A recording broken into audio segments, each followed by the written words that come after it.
France wants to deny Britain further imperial possessions in Southeast Asia, so it spreads its influence across the previously independent kingdoms in Indochina.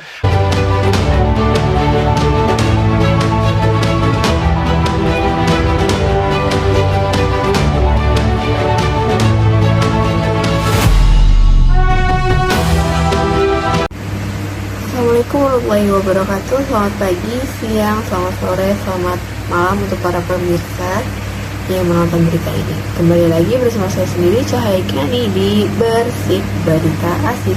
Jadi untuk kali ini saya akan sedikit membahas runtuhnya negara Vietnam.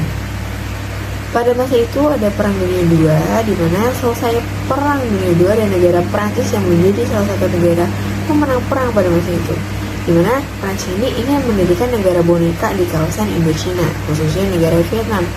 Hal ini terjadi karena sebelumnya Prancis ini memang menjajah Vietnam. Masuknya Prancis ke Vietnam tentu tidak mudah, tidak mulus ya pemirsa.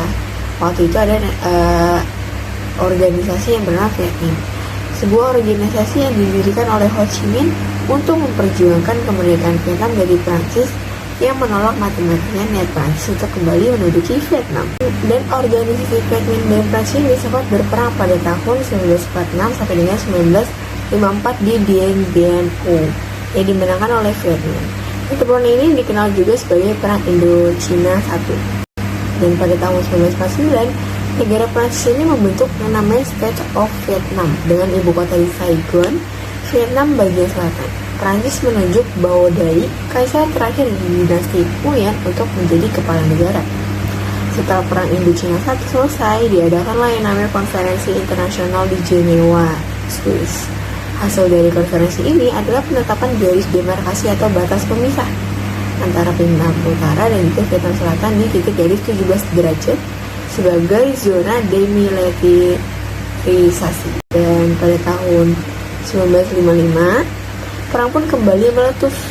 Perang ini dikenal sebagai Perang Vietnam atau Perang Indochina II. Dan dalam perang ini, Ho Chi Minh kembali melakukan serangan kepada Vietnam Selatan dengan bantuan dari Uni Soviet. Pasti pemirsa agak sedikit bertanya mengapa Ho Chi Minh bersikeras ingin menghancurkan Vietnam Selatan.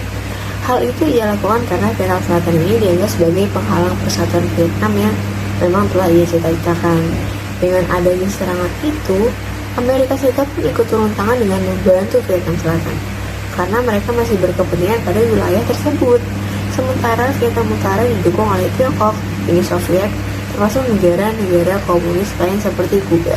Dan Amerika Serikat yang berusaha mempertahankan wilayah Vietnam Selatan terus memberikan bantuan pasukannya. Akibatnya Perang Indochina II yang besar pun tidak lagi bisa dihindari dan berlangsung pada tahun 1955 sampai dengan 1970. Sebenarnya Perang Vietnam ini sudah hampir berakhir loh pemirsa pada bulan April 1975.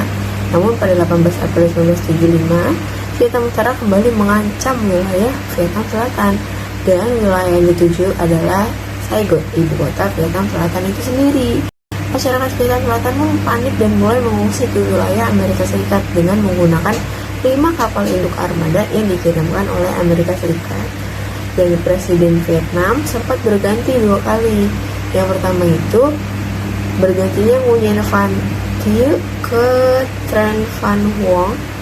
Nguyen Van Thieu ini adalah presiden yang menandatangani persetujuan Paris karena Amerika Serikat berjanji mengirim pesawat B-52 yang akan mengebom Vietnam Utara jika melakukan pelanggaran. Tetapi hal itu tidak dilakukan oleh Amerika Serikat dan Vietnam Selatan kekurangan kekuatan militer. Saat bantuan Amerika Serikat tidak datang, Vietnam Utara ini semakin di atas angin. Kemudian pada tanggal 28 April 1975, Tran Van Huong ini digantikan oleh Duong Van Minh sebagai Presiden Vietnam Selatan. Namun baru sehari memimpin wilayahnya ini langsung diserang oleh pasukan-pasukan gerilya dari Vietnam Utara, yaitu Viet Cong. Wilayah yang menjadi diserang Viet Cong adalah Saigon. Pasukan Vietnam Selatan pun kalah akibat hujan tembakan artileri yang dilakukan oleh Viet Cong. Posisi-posisi penting di Saigon dan mengibarkan bendera mereka di Istana Kepresidenan Vietnam Selatan pada 30 April 1975. Hal itu menandakan menyerahnya pemerintahan Vietnam Selatan tanpa syarat. kepada Viet Cong yang menjadi keruntuhan Vietnam Selatan secara de facto. Kejatuhan Saigon ini juga menandakan berakhirnya Perang Vietnam dengan kemenangan Vietnam Utara. Hal ini menjadi periode awal transisi Vietnam menjadi satu negara yang utuh kembali. Tidak sampai di situ, Saigon juga kemudian diubah namanya menjadi Ho Chi Minh City.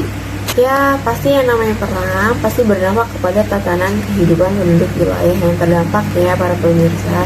Contohnya seperti pada keruntuhan Vietnam Selatan ini yang memiliki dampak yang sangat signifikan baik bagi negara secara keseluruhan maupun bagi para penduduknya. Misalnya, banyaknya jumlah korban jiwa. Diperkirakan ada lebih dari 1 juta orang yang meninggal sama perang berlangsung, baik dari pihak Vietnam Utara, Vietnam Selatan, maupun dari Amerika Serikat juga. Selain itu, warga sipil juga banyak yang terdampak bahan-bahan kimia dari bom-bom yang gagal meledak. Hal ini mengakibatkan warga yang terkena bahan kimia tersebut mengalami sakit kulit, kanker, hingga cacat fisik. Dan kemudian, jika ditinjau dari sisi ideologi, komunisme menjadi paham yang dianut oleh Vietnam secara keseluruhan. Tidak hanya itu saja, komunisme juga jadi menyebar di wilayah Indochina lainnya seperti di Laos dan juga Kamboja. Mungkin itu saja sekian dari Bersih, berita asik dari saya sendiri Cahaya Kirani. Terima kasih sudah menonton, terima kasih sudah menyimak, terima kasih juga sudah mencoba untuk memahami. Kurang lebihnya mohon maaf. Wassalamualaikum warahmatullahi wabarakatuh. Terima kasih.